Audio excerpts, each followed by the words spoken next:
I think we all want to know how to learn from failure. Yeah. Boy, the list is long, actually.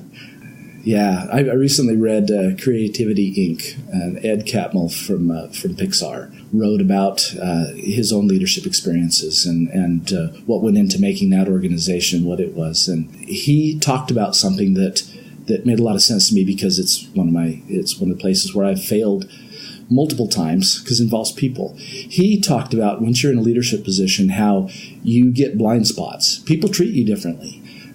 Things that they might have intimated to you before to help you have that good vision of what's going on, they go dark on you, because nobody wants to disappoint the boss, or they don't want things to show as bad as maybe they really are. And sometimes people are afraid to tell you what they really want because of how that might be perceived. And so they change how they communicate with you.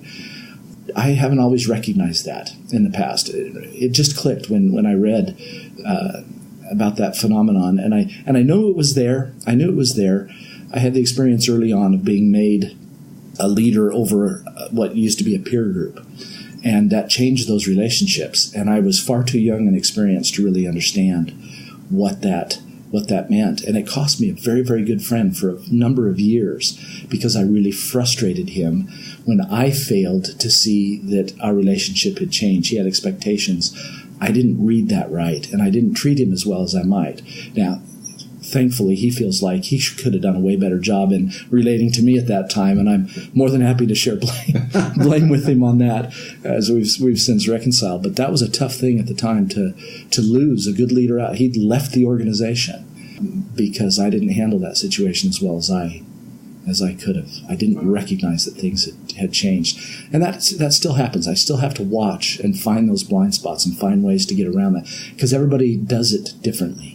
Every relationship's a little bit different, and it is about the people. And when you fail to recognize that, and you're pretty happy at how things are clicking along, how the organization's going, and you feel maybe some pride in how you've managed all this, it's easy to forget that every little relationship really does matter. And when I slip up on that, when I let that go, that's where probably my very worst failures tend to be.